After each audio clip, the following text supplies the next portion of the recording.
Okay, so this is part two. So now we're going to really get into the nitty gritty of what has happened and what has put me in this mental state. So I have never wanted to be a bother to someone. Like that was my main focus when I'm dealing with people. I don't want to be a bother. And I never really realized it until this is what happened. I was dealing with this young man, and we had been dealing with each other for like 2 years. This man had met my children, had been in my house, right? And so I started this new job, and I went outside and my car wouldn't start. My battery had died. So it's about 7 o'clock at night. Me not wanting to bother anyone, I literally just sat in my car for about an hour. So around 8 o'clock, 8:30, I called my cousin because she did not live that far from where I worked. I text her and said, "Hey, my car won't start." She didn't text me back. Then I called her. No, I called him. He didn't answer the phone. So I started going off. I was like, you know what? I'm gonna quit fooling with him. He can't answer my phone call. I'm going off in the car, right? I sit there for another 30 minutes and I'm like, I'm gonna just call an Uber. Mind you, I was like 30, 35 minutes away from where I live. I was like, I'm just gonna call an Uber, but I still sit there. And then I called my cousin. Mind you, she probably lived about 15, 20 minutes from where I was. And I said, hey, my car won't start. Can you come get me and take me home? Instead of her coming to get me and take me home, she started asking me a barrage of fucking questions that didn't have anything to do with me needing to get home to my children. She's like, don't you got your car's brand fairly new? Don't you got full coverage? What the fuck they got to do with anything? Then she's like, well, if I come, we can't get your car started. I said, I'm not worried about getting my car started. I just want to go home. So she's steady asking these questions. And I'm like, are you going to come and get me? She's like, well, I got to throw my wig on. I got to put a moo on. Girl, you get in your damn car and come pick me up. Because this is the thing. I've done things for her without asking any damn question. Okay, that's another topic we're going to talk about at a later date. So we hang up the phone. By this time, it is about 9:30, fringing on 9:45. He calls me back. And he said, hey, what's going on? I had left my phone in the car. I was here with my little girl. She's getting her hair braided. And I said, well, I really hate to bother you.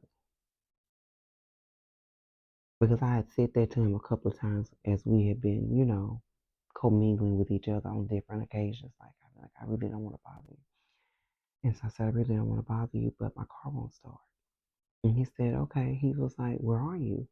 And I told him, and he said, I don't have any booster cables. And I said, no, I'm not even worried about getting my car started. It's at my job. It's not going to get towed or anything. I just want to go home. He said, okay. He said, I just got to drop my daughter off and I'm going to come and get you. He told me exactly where he was. He was off of 820 in Middlebrook. I was off of I-30 in Camp Bowie. I should be to you in about 15 minutes. Cool. He comes and gets me and he said, do you have booster cable? And I said, they're in the trunk of my car and the trunk won't open because the battery's dead. And he was like, well, let's go get some booster cables. So we go down to the auto place, get some booster cables, and the car wouldn't start. So we go across the street because he needed to get some gas. So we get the gas, and he asked me to go inside and get him a pack of Dutch because we finna. Because I'm like, who got money for a battery? So, so as we sitting in the 7-Eleven parking lot, We talking. My cousin calls. Mind you, I've been with this man for about 20, 25 minutes. I called her earlier. She says, um, I'm on my way. I said, on your way where? She said, I'm on my way to come get you. I said, never mind. Like Jesus came and got me. She went to say something else and I hung up, right? Because if I ask for help, just know I really need help because I've exhausted everything because I'm going to do for myself before I ask anyone to help me do anything. And if it takes me a billion times to try to do something by myself, I will do it a billion times before I ask anyone to help me. So if I ask for help, just know, oh, she really need help, right?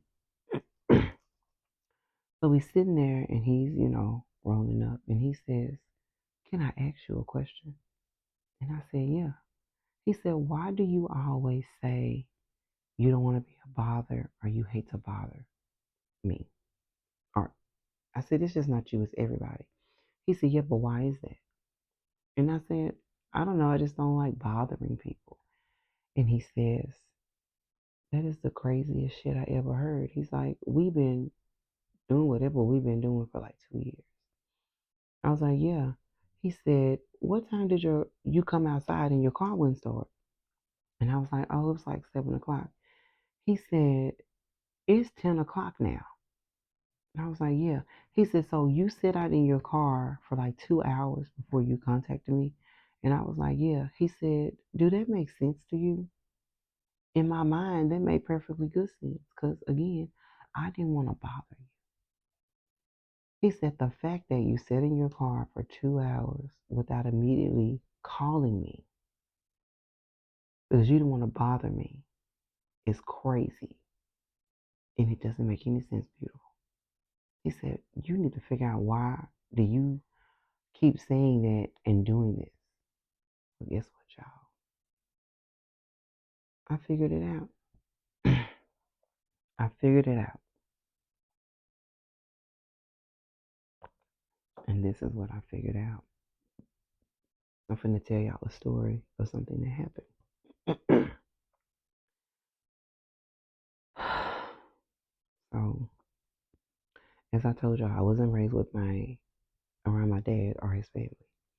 But when I was younger, like 4 or 5 years old, my mother used to take me to my grandmother's house on some Sundays, and I would spend the day with my grandmother, my dad's mother, and we would go to church and stuff together. And we would come home from church, and she would cook, and we would eat, and then around that time, my mother would come back and pick me up. A a series of things happened that last night, when I was just in my head, popped up. So these semi-suppressed memories, because they wasn't completely suppressed memories, started popping up of the times that I would be at my grandmother's house.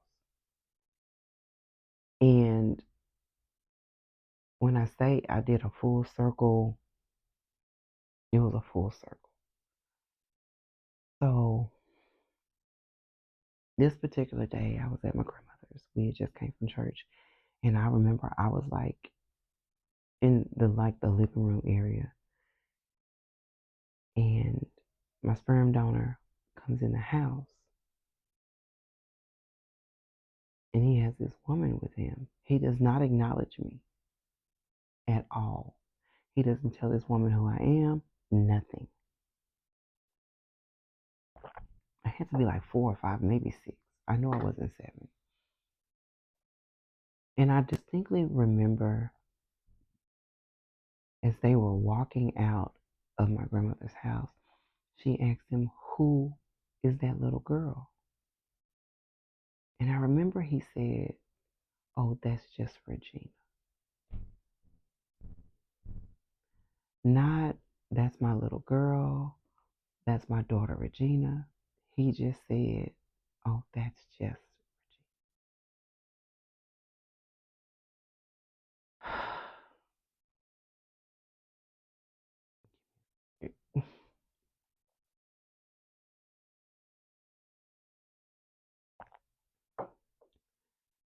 So we're gonna work past it. So another time, I never called him dad because he wasn't my dad. I called him Don or Donald, and I still to this day call him that. This particular time, I was at my grandmother's house, and he called himself trying to like chastise me about something I was doing, and I called him Don. And he says to me, "If you call me Don again, I'm gonna give you a whooping." I'm gonna do what? So I told my mama.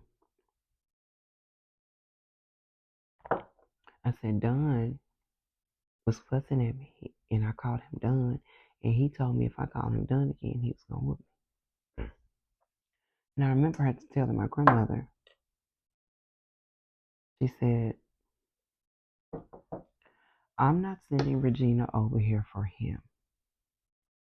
I'm sending Regina over here to spend time with you, to get to know you. I do not want him saying anything out of the way to her, and he is not going to whoop her."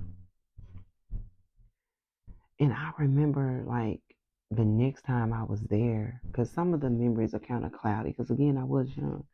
But I remember the next time I was there, he went to say something to me, and my grandmother said, "Leave her alone." My light always goes. My grandmother said, "Leave her alone. Don't say anything to her. Do not bother her." Right? So these are the memories that I have of my father. That the the man that should have been in my life, should have been cultivating me as a young lady or a little girl, saw me as a bother when he came in the house and I was there and he was with this woman, and he later on married this woman.